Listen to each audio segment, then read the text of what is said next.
Live from the Ken and Valerie Baker studio at WHYY, this is Studio 2. On Tuesday, July 22nd, welcome to the show. I'm Cherry Gregg. Triple welcome. I'm Avi Wolfman Errant. You might have noticed that there are these robotaxis made by a company called Waymo that are being road tested in Philadelphia this summer. You can't hail one down yet, but they're driving around. You've seen them. Apparently. I saw them. Yeah, I saw one on Aramingo merging onto 95. Tooted my horn at it because it was driving so slow. You honked at the Waymo? I honked at the Waymo. I didn't know. I thought it was like a Google Map vehicle or something. So that's going into the algorithm, and Waymo's like these Philly drivers, man. They're so rude. And I zoomed around it. Oh, really? Yeah. Oh, boy.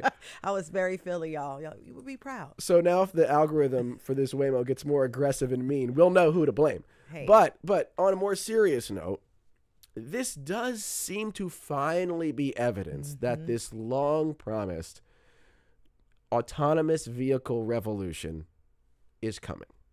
And so we wanted to take a chance on the show today to understand how we got here, why there seems to be this breakthrough right now, what may be coming down the road, and how really this could change so many things in our society, from how we behave on the roads, whether we own a car, how our infrastructure is designed, et cetera, et cetera, et cetera. In fact, we want to know from you today, how do you think self-driving cars will change our world? Give us a call, 888-477-9499.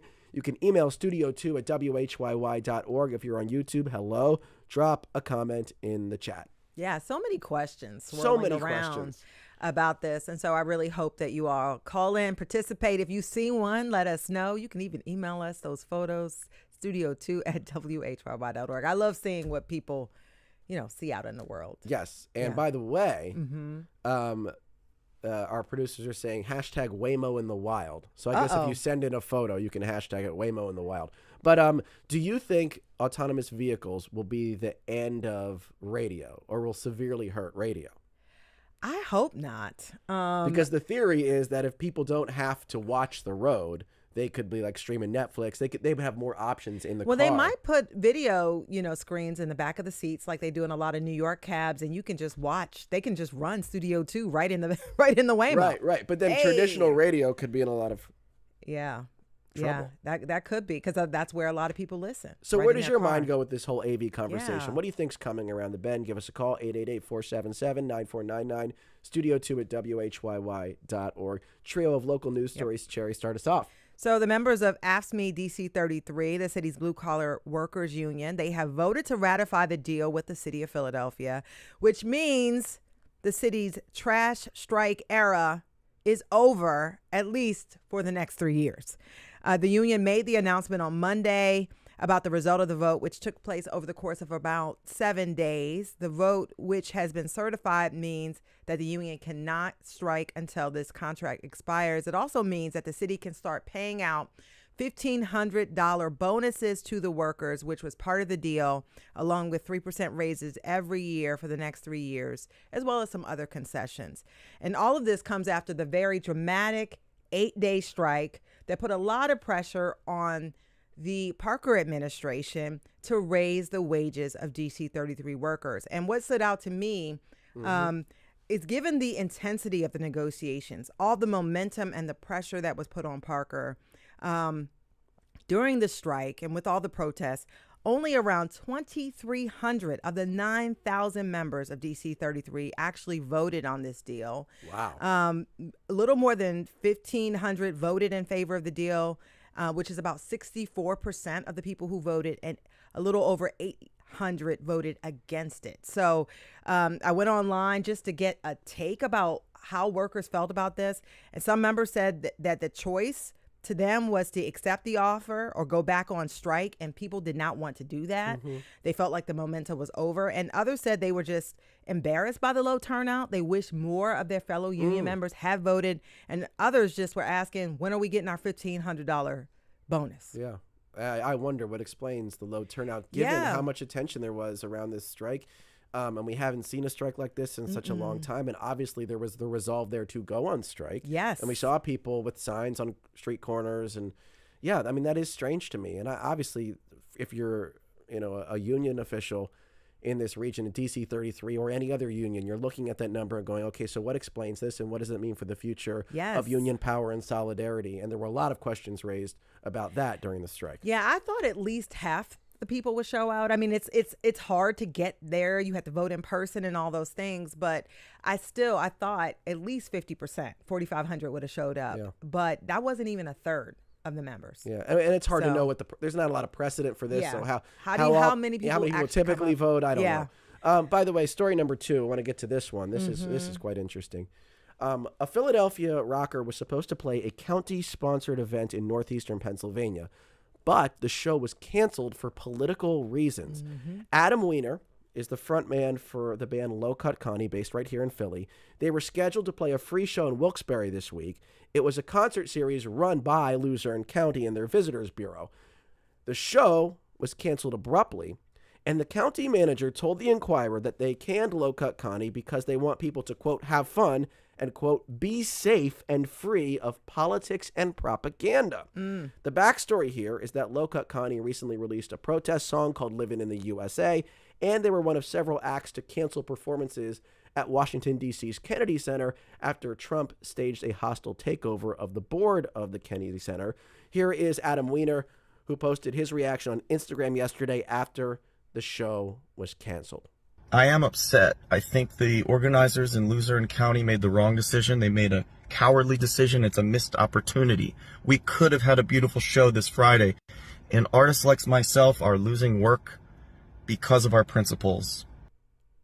So that's his reaction. I guess it's time to get ours. Cherry.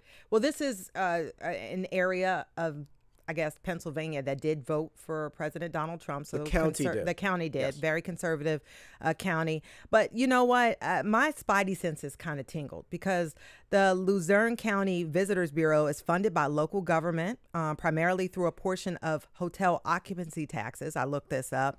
And it raised red flags to me when government-run groups start making editorial decisions about art. Yep. Right? And which artists or musicians are worthy of performing. And they were hired, and because of things that they've said that don't necessarily seem they're immoral or anything like that, they were abruptly canceled. And so to me, it seems like a First Amendment violation.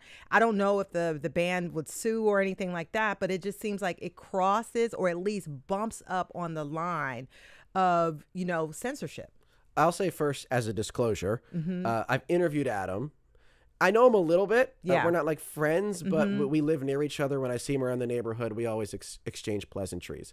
I will say this after that disclosure. The fact that the spokesperson described the band as propaganda, to me, is just as political as letting them play. To be clear, we're describing them as propaganda. What they did was release a single protest song. You can go listen to the song. It's not the most confrontational protest song of all time. Yeah. Like within that genre, it's like a lament about living in a country where you feel like you don't belong. And there's some political dimensions in there. But if you didn't they never know, say Trump, they never say ICE. I mean, so to label that propaganda, to me, again, is just as political as letting them play the show at all. So I see quite a bit of hypocrisy here in both the actions and then the statements of the county. That's the way I read it, but you'll make your own judgment. You can go hear the song. Again, it's called Livin' in the USA. Outside of that song, I mean, I don't know their whole catalog, but most of their stuff is sort of good time rock and roll music. It's not like they're a protest band. It's not like they're Rage Against the Machine or something like that. So whatever, you can go hear it for yourself. Story number 3, Cherry. Yes, the recent death of actor Malcolm-Jamal Warner has sent ripple effects of grief across the country over the past day or so. And if you don't know who he is, he's most known for his teenage role as Theo on The Cosby Show in the 80s and 90s. And Malcolm-Jamal Warner died in an accidental drowning on Sunday after getting caught up in a strong current while in Costa Rica. Now, I'll disclose I was a huge fan of Warner as a kid. He also starred in the sitcom Malcolm and Eddie in the late 90s and most recently in The Resident on Fox. But what a lot of people may not know about him is that he was also a poet and a spoken word artist. He actually won a Grammy in 2015 for his poetry, which brings me to Malcolm's local connection. His dad, Robert Warner Jr., went to Lincoln University, a historically Black college here in our region, and he was classmates with famed poets like Gil Scott-Heron, and he drilled Black history and the poetry of folks like Langston Hughes into Malcolm's psyche when he was a young boy. And here's Malcolm talking about this on The Breakfast Club. And my dad went to Lincoln because Langston went to Lincoln. So the whole poetry thing that I do, like I was a poet before I was an actor, because my father was instilling all of these things in me, and he was doing it through the arts. So his dad was big into arts, and he said his dad, who named him after Malcolm X, had set him up for greatness because of that experience at Lincoln University. And by the way, as someone who cannot swim, this is sort of like teed up, a lot of thoughts inside of me that maybe I need to learn. But for people who grew up watching, Theo sort of like navigate teenagehood and adolescence, and just loved his poetry and just him being a stand-up person throughout his life. Just sad to see him, lose his life at 54 years old. Yep. And of course, a tribute to the great Lincoln University there. Yes. Their long history. And we could do another show another day about all the folks that have come out of Lincoln. But thank you for that, Cherry. Yes. And we're going to transition now to our main segment for today. We're talking about self-driving cars. There's robotaxis. They're driving around Philadelphia, doing their thing right now. We want to hear from you. 888-477-9499.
And welcome back, everybody, to Studio 2 on WHYY. I'm Avi Wolfman-Arndt. And I'm Cherry Gregg.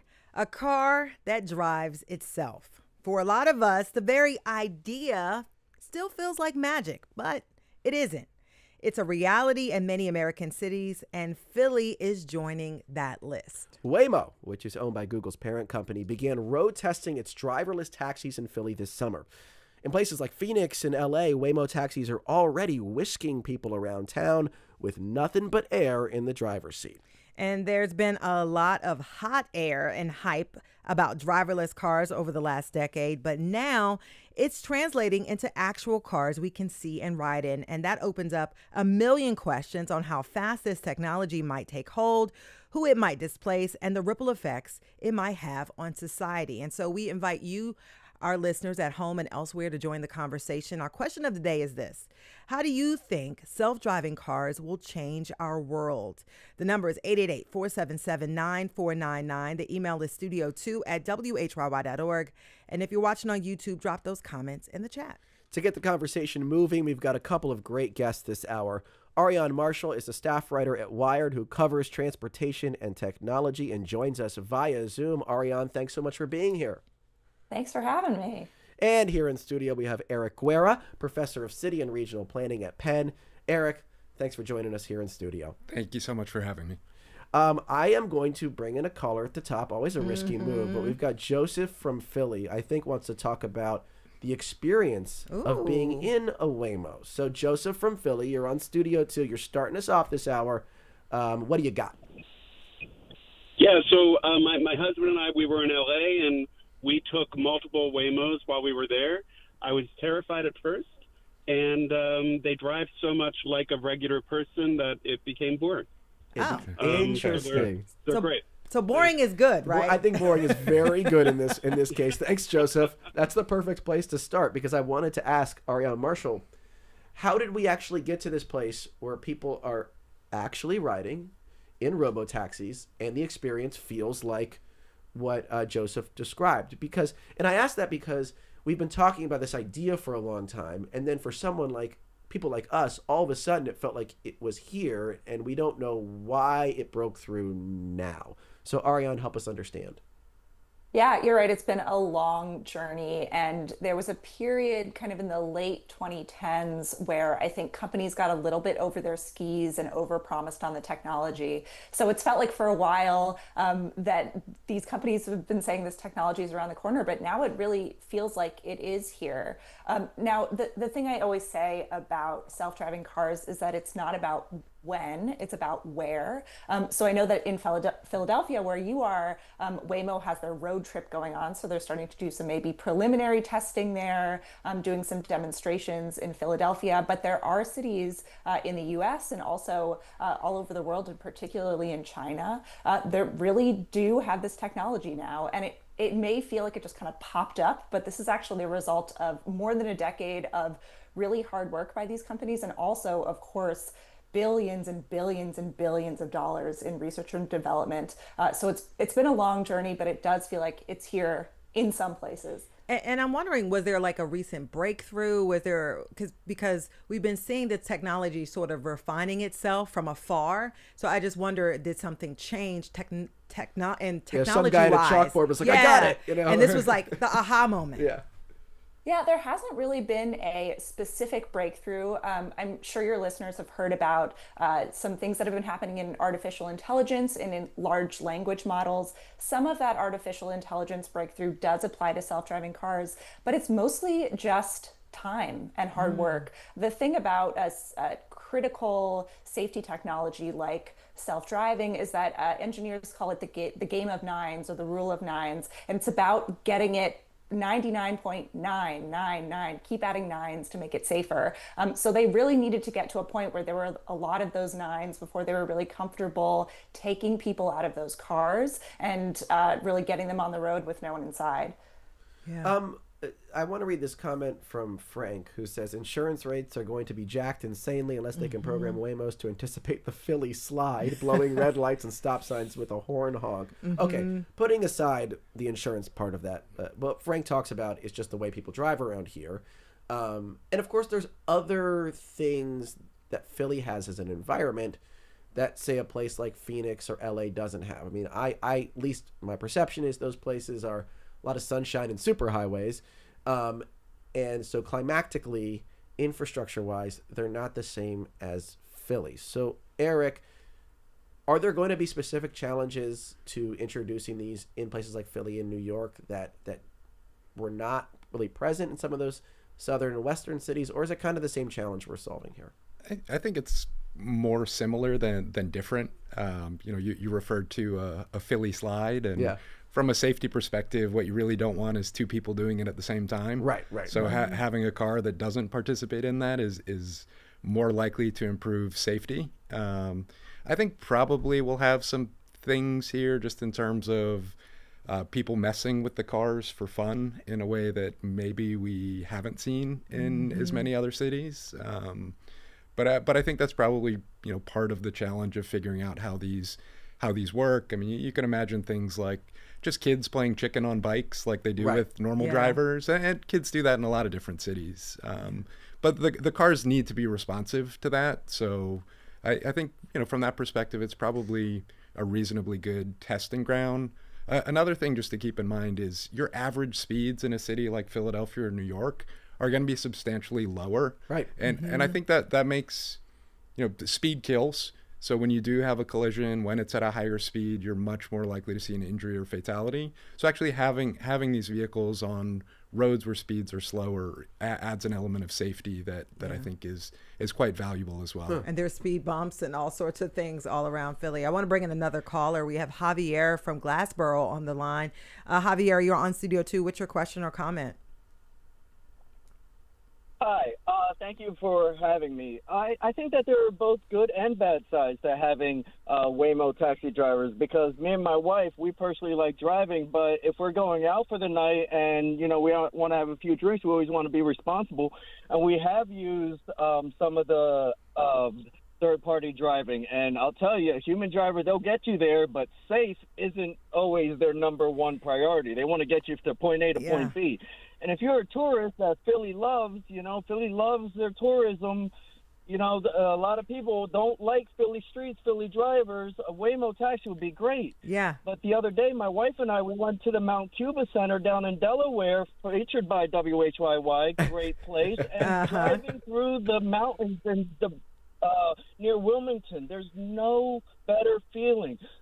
Looking at the views, taking each curve side by side. I mean, I am a car enthusiast, but I see there are good and bad to every side of each argument. Thank you so much. That's Javier from Great Glassboro. call. By the way, if you want to join the conversation, how do you think self-driving cars will change our world? The number is 888-477-9499. The email is studio2@whyy.org.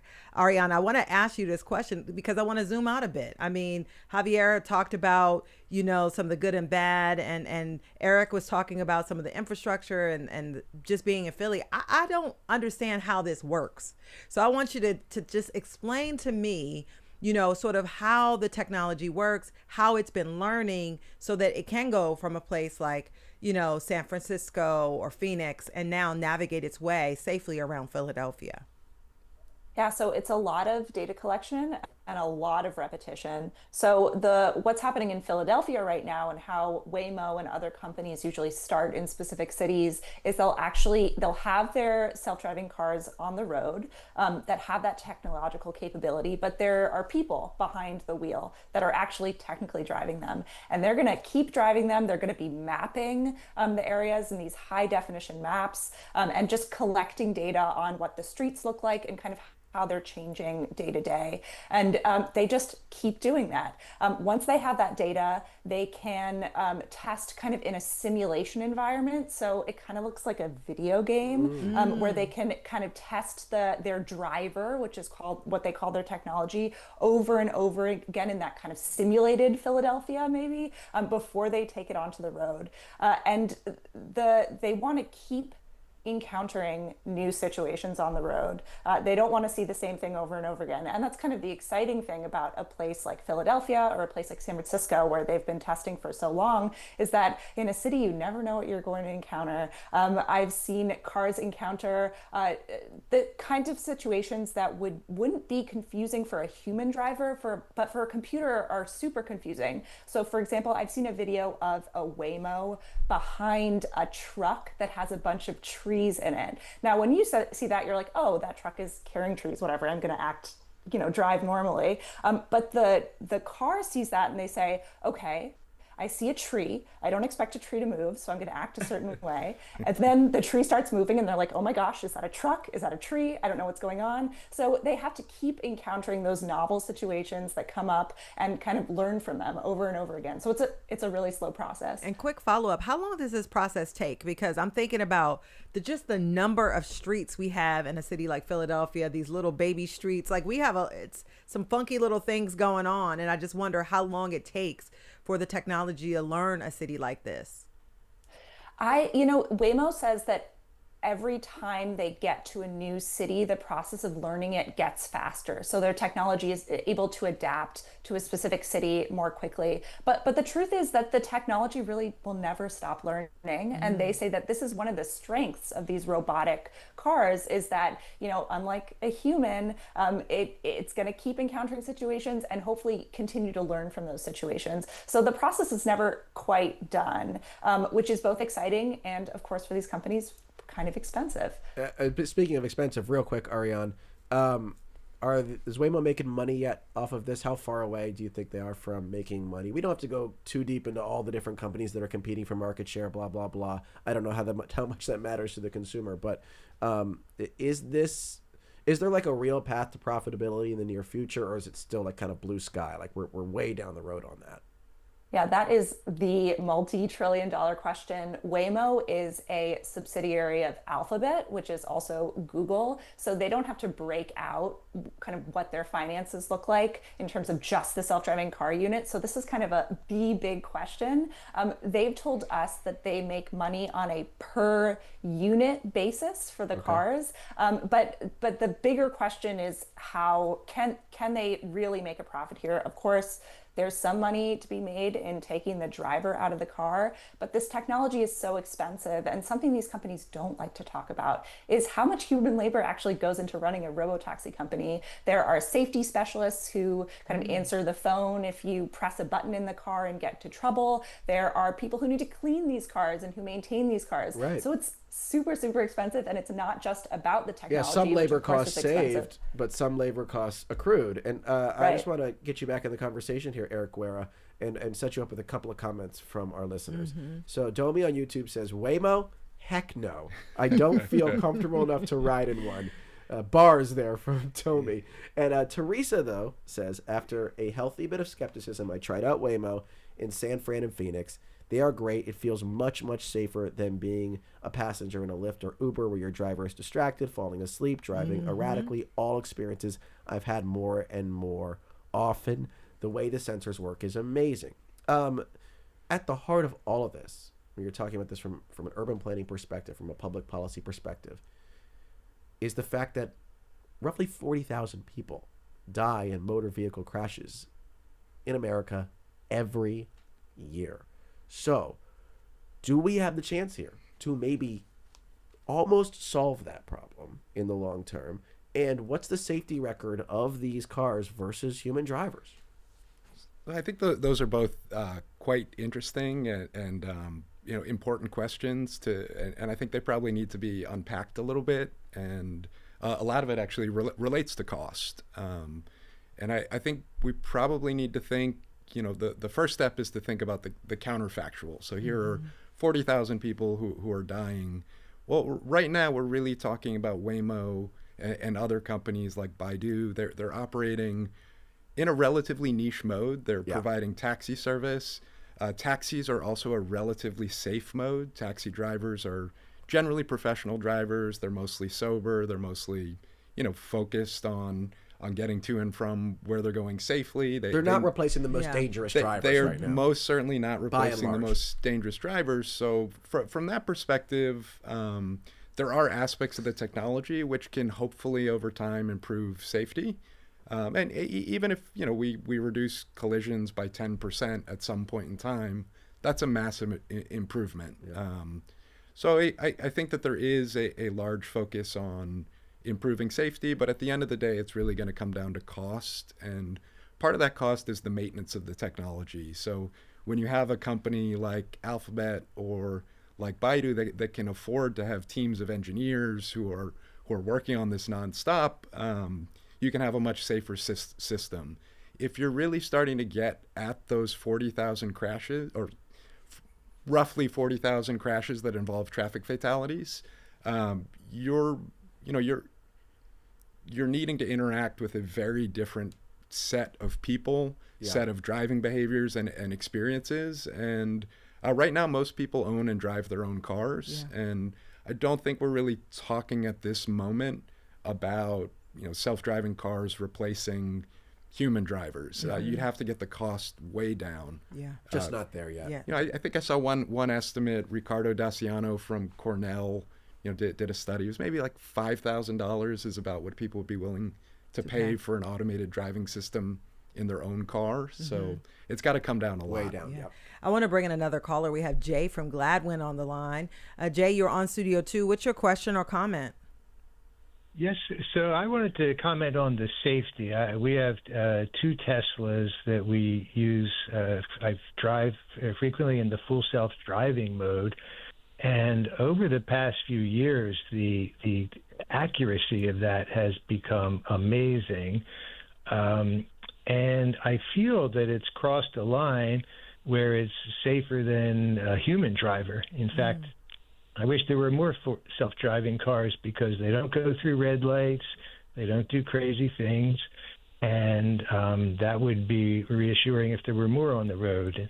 I also just saw today, Tesla just came out with their statistics, and their average accidents per a million miles driven is actually now lower than the national average for all vehicles. So I think if we're crossing that line at this early stage in full self-driving, I just imagine that it can only get better and start to reduce those fatalities. That's my thought. Thank you so much. That's Jay from Gladwin. By the way, you can join the conversation and tell us how you think self-driving cars will change our world. The number is 888-477-9499. The email is studio2@whyy.org. Aarian, I'd love to get your thoughts on the safety numbers. I know that, are they safe? I have heard of some lawsuits about some crazy things happening, but overall, your take. Yeah, the Tesla example is an interesting one because it's a little confusing, and I'd argue maybe a little bit on purpose. So Tesla calls their technology full self-driving, and then in parentheses it says supervised afterwards. And what that means is that it's not actually full self-driving, that they require drivers to pay attention to the road at all times and to grab the steering wheel with a moment's notice to prevent it from doing something silly, because the technology is still under development and can't actually drive itself, and sometimes it makes mistakes. So what that means is that so Tesla puts out, as the caller just told us, puts out safety statistics every year, which is helpful. These safety statistics can be a little bit misleading in that they're comparing drivers of Teslas, who are usually higher income. Teslas are expensive cars. They're driving on certain kinds of roads, to the general population of safety drivers. Every time I talk to safety researchers, they always tell me, wow, I really wish that Tesla was more transparent about their safety data and gave researchers a real look under the hood into how their technology works and how safe it is.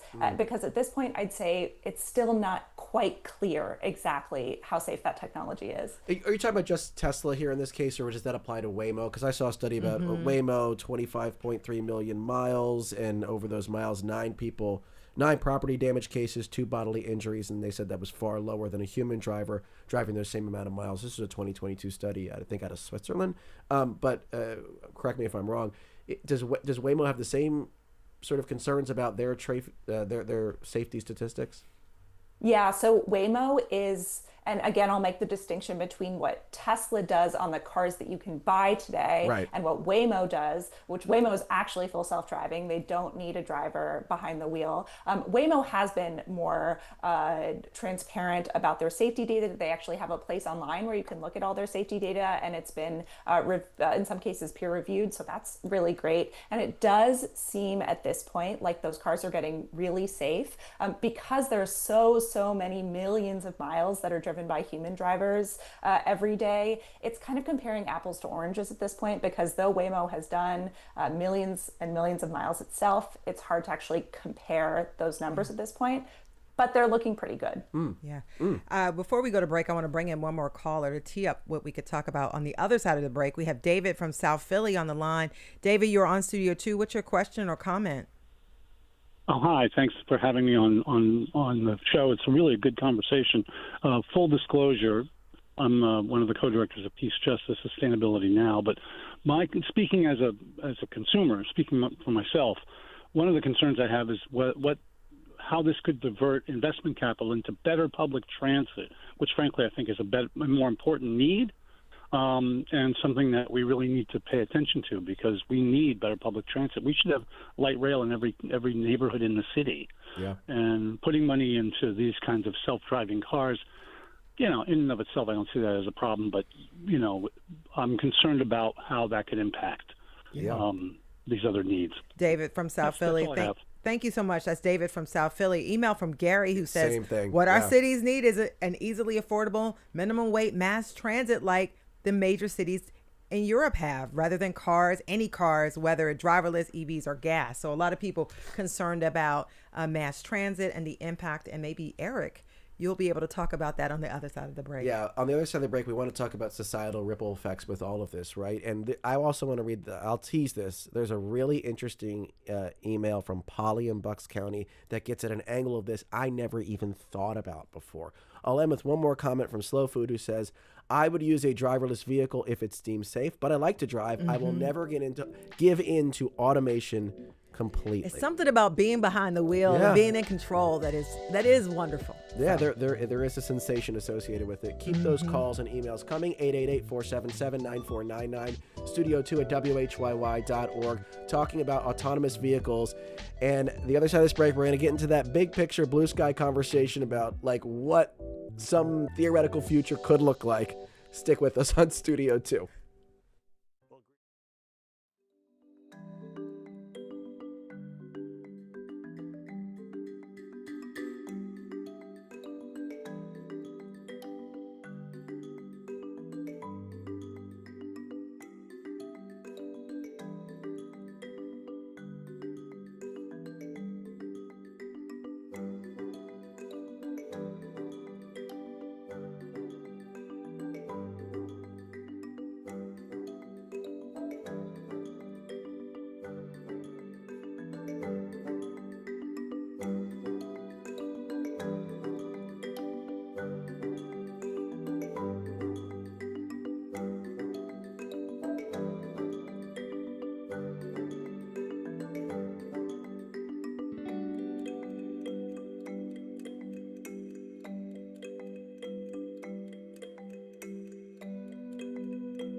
All right. Welcome back to Studio 2.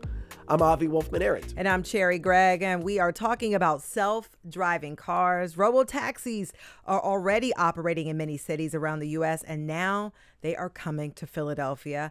Waymo is testing their robocabs on Philly streets. So are autonomous vehicles finally becoming a reality? And if so, what changes will come with them to our infrastructure, to our behavior, to our culture?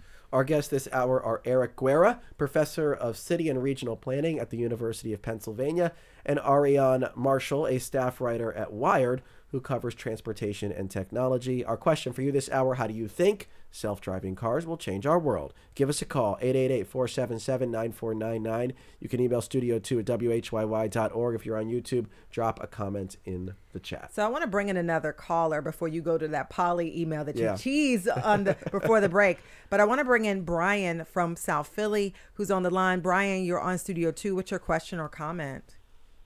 Hi, my comment is deep concern for the amount of pollution that the technology requires, such as the numerous and very warning complaints about the XAI factory in Memphis, the methane, poisonous formaldehyde that's being given off by that plant. And to loop that in, we should be taking more cars off the road, improving biking infrastructure, and as transportation, as numerous callers have pointed out. Yeah, thank you so much. Brian from South Philly. We talked about that before the break, so we should ask about the impact on public transit, right? So I know you said earlier, Erick Guerra, we're still pretty far away from this being like a main mode of transit in a place like Philadelphia. But if we continue down this path, and many experts think we will, what happens to trains? What happens even to regional planes? If you can just take a robo car all sorts of places, get your work done on it, what happens to other modes of transit here and the way cities are designed around them? Sure. A couple quick responses. The first thing I would say is, from a certain perspective, taxis are a form of public transportation. They're often a good complement for public transportation, which, a subway, you really only want to run a subway when you have really high demand along a specific corridor. We generally don't have that at night. So we often you might take a subway into work, but if you're working late or you go out after, you take a taxi to get home. shared taxis, that exists in a lot of different places. It can operate a little bit more like transit. That said, it tends to produce a lot of the vehicle miles of travel, associated pollution, congestion, traffic collisions that private cars do. One of the things I would say that I'm at least hopeful about in terms of automated driving systems is that they present an opportunity to provide better public transportation. Up until about the 1950s and 60s, most transit in the United States was privately provided, either by cities or by the private sector. A lot of those kind of collapsed, folded, went under, were taken over by regional authorities like SEPTA. There is an opportunity to start providing better, higher quality transit service in smaller vehicles. So you can start, if you think about a train, maybe you need 20, 30,000 people moving in a direction in an hour. For a minivan or something like that, you need a lot fewer.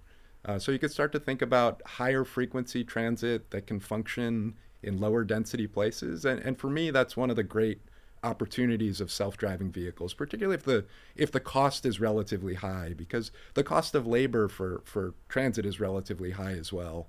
So there could be a reintroduction. There could be a way that this really supported better public transportation. And I wonder for shuttle services, for example, that people go places where maybe transit isn't necessarily available, but people do need to get to and fro. I do wonder about the infrastructure that a city or a town or municipality would need to create to support self-driving vehicles. What types of things do they need to put in place? And I'm wondering, do they have to put special stoplights or have hubs, energy hubs, or anything where these cars are stored or vehicles are stored? Can you talk about that a little bit? So I think the direction that companies like Waymo and Baidu are taking is that a city doesn't need to do anything. The vehicles are going to learn to operate in a variety of different environments. And I think probably the opportunities for transit would be similar. An area where you could see kind of radically improved service is by having dedicated infrastructure. So things like a dedicated lane for busways that really radically increases the capacity, the throughput. I don't know if you've ever been waiting for a bus for 20 minutes and then suddenly 3 arrive right in a row, or maybe even an hour, dealing with things like that kind of bus bunching. Having a dedicated lane for buses, whether they're mini buses or larger buses, can really facilitate that. That said, I think we're a ways off, although there are lots of companies and governments around the world that are providing shuttle service, essentially, sometimes on dedicated right-of-ways, sometimes on local city streets. And you can go and you can get on them. There's a test transit service at Texas Southern University. You can get on that, not too far in Houston.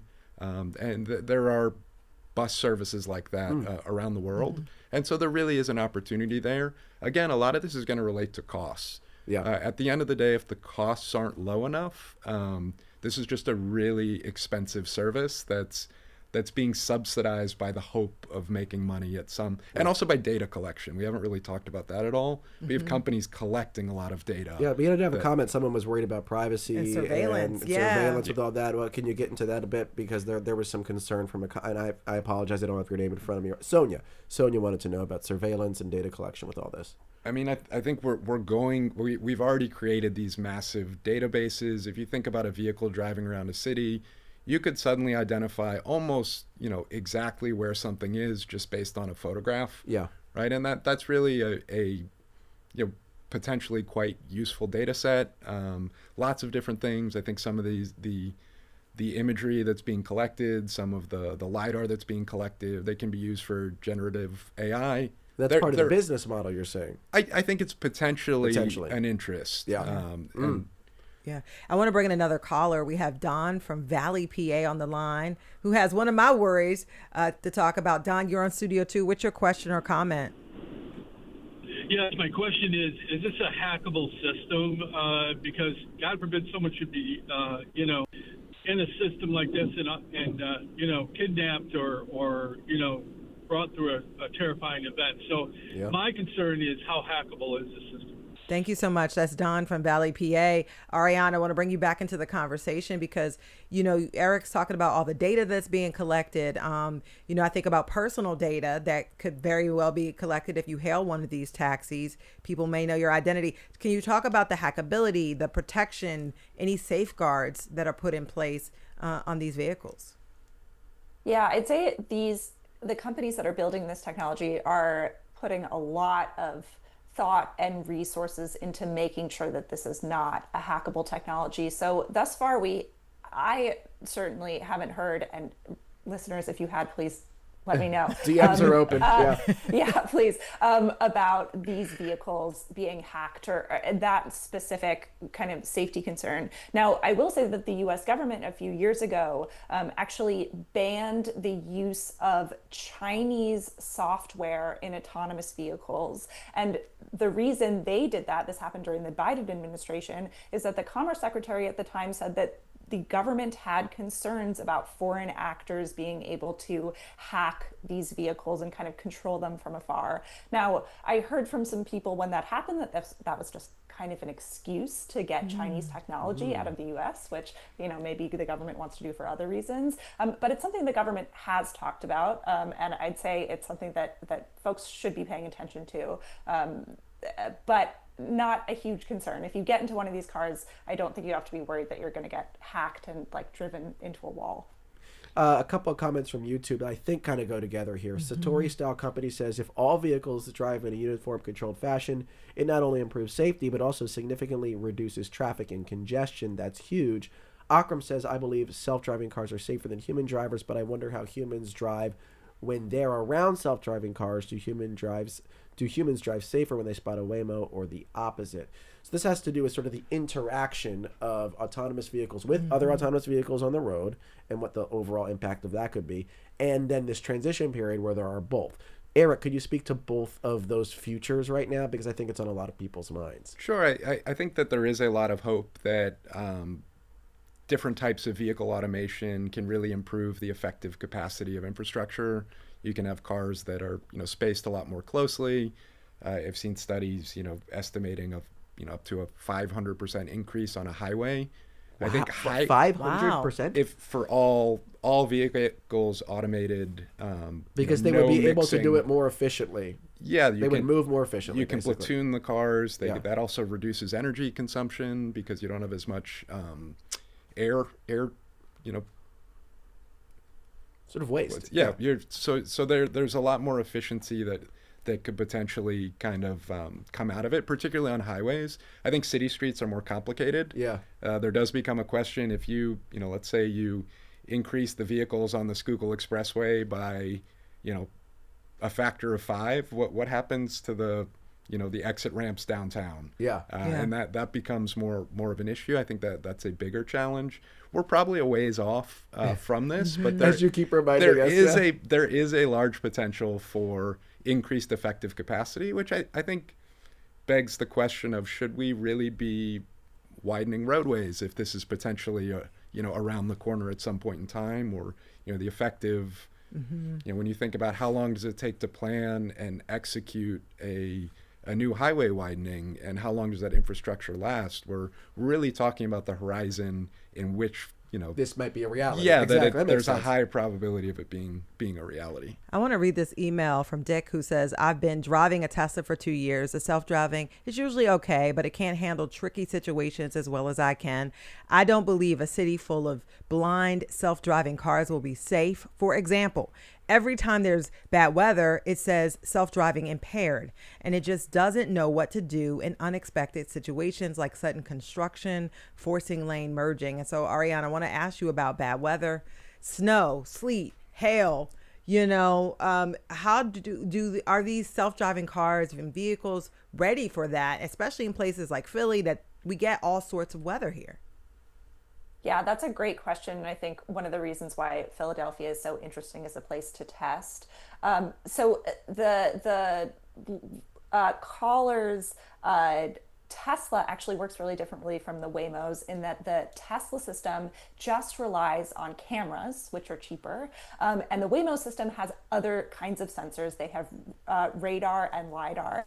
And those sensors are cool because they make rain, for example, and snow a little less catastrophic in terms of how the vehicle operates. So Waymos, for example, have been operating in San Francisco for some time. I don't know if anyone's been to San Francisco lately. It is a very foggy place. They get a lot of rain, not a lot of snow, but it's not like it's always sunny in San Francisco. So these vehicles are pretty good at handling some weather, but they haven't been deployed in a place yet that gets, blizzards and a ton of snow. And I think it's an open question how the technology is going to be able to deal with that weather. The Waymo is also going to launch soon in Miami, which is a place that gets hurricanes. So how will they deal with that? That's a great question. Hopefully we'll find out soon.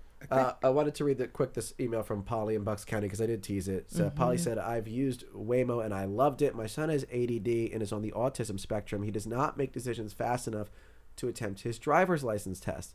This makes getting a job next to impossible for him. Waymo and then eventually buying a robocar would change his life and ours. That's interesting. Before we wrap up though, Erick, a lot of our comments and calls are about the environmental impact. And I really see an argument for this is good for the environment and this is bad. The this is bad is it discourages investment in public transit. It could encourage sprawl because now someone can commute maybe 2 hours to work and feel like that's not as much of a burden. On the other side, you talked about the potential efficiency in using already extant infrastructure and other possibilities that are environmentally friendly that are opened up by this. So how do you break it all down? Is this maybe a good thing in the fight against climate change or ultimately a really destructive thing? I think at the end of the day, it's really going to depend on human behavior, and a lot of that is going to depend on price.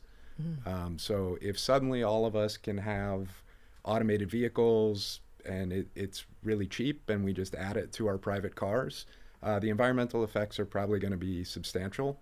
We're going to drive a lot more. And some of that is really great, like the comment just about a son being able to access. Accessibility, So think about there's a lot of people who can't drive, due to age or physical ability. Suddenly you also have a lot of just cars driving around empty, being sent on errands. So there is the potential for a lot more pollution.